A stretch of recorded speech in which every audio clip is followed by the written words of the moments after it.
Hello everyone, কেমন আছো তোমরা সবাই? আশা করছি তোমরা সবাই খুব ভালো আছো। আর আজকের ব্লগটা টাইটেল আর থাম্বনেল দেখে তো তোমরা বুঝেই গেছো যে আজকের ব্লগটা কি হতে চলেছে।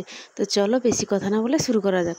তা এই ছিল যে চিংড়ি মাছ, এগুলো হচ্ছে বাজার থেকে কিনে এনেছিল। তো এই যে দেখো কত বড় বড় চিংড়ি মাছগুলো। আর হ্যাঁ, সবে ঢেলেছি মাটিতে, আর ওর মধ্যেই দেখো কত পিঁপড়ে চলে এসেছে। আর তারপর দেখো চিংড়ি মাছগুলো আমি কেটে নিচ্ছি।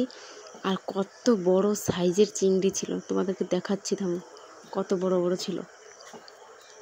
আর হ্যাঁ, এইগুলো আসা মানেই আমাদের বাড়িতে হবে নারকেলের দুধ দিয়ে চিংড়ি মাছের মালাইকারি। তো ওইটা খেতে না সবারই খুব ভালো লাগে। এই যে দেখো কত বড় ছিল চিংড়ি মাছগুলো। ক্যামেরায় তোমাদের কেমন লাগছে জানি না, তো তবে অনেক বড়ই ছিল। তারপরে দেখো ভালো করে কেটে ধুয়ে নিয়ে এসে আমি সোজা চলে এসেছি রান্নাঘরে। এই যে মাছটাতে নুন হলুদ মাখিয়ে নিচ্ছি। এই যে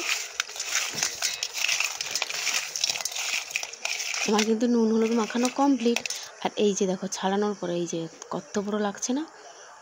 তো হ্যাঁ, তো চলো তারপর এই যে মেন, এই যে নারকেলের দুধটা, ওই যে নারকেল কুড়ে, তারপরে যে আর মশলা বলতে রসুন, লঙ্কা, পেঁয়াজ, আর হচ্ছে আদা বাটা, আর একটু জিরে বাটা।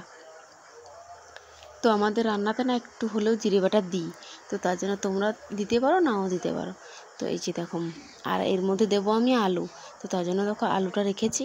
আর এই যে দেখো চিংড়ি মাছগুলো কিন্তু আমি কড়াইতে দিয়ে দিয়েছি, ওগুলো কিন্তু বেশি ভাজবো না, একটু অল্প অল্প করে ভেজে নেব। তারপর এক এক করে সব মশলাগুলো আমি দিয়ে দেবো। আর হ্যাঁ, এর থেকে ভালো হয়তো তোমরা অনেকেই জানো এর রান্নার পদ্ধতি। তো আমি যেহেতু বাড়িতে এই রকম রান্না করি, তো তার জন্য আমি এটাই তোমাদের সঙ্গে শেয়ার করলাম। আমি কিন্তু তোমরা এখান থেকে শিখতেও পারো, তোমরা অনেকেই সবাই মোটামুটি এই রান্নাটা জানো। তো আমি যেহেতু ব্লগটা আমি শেয়ার করছি, তো আমি কিছু একটু শেয়ার করি, তো তার জন্য আজকে রান্নাটা আমি তোমাদের সঙ্গে শেয়ার করলাম।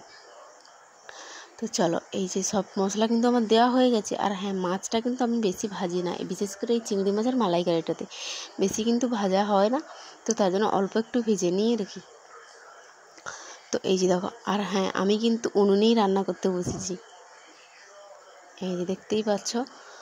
তারপর দেখো, আর হ্যাঁ, ক্যামেরাটা তোমরা ভাবে যে এরকম কেন, তো একা তো এক হাতে ক্যামেরা, ও তো একদিকে জ্বালন দিতে হচ্ছে, তারপর হচ্ছে তোমার রান্না, তো তার জন্য একটু অসুবিধাজনক, খেয়াল ছিল না। তো যেহেতু আমি ফেসবুকে রিলস বানাই, তো তার জন্য দেখো মোবাইলটা কিন্তু ওইভাবেই ধরা হয়ে গেছে।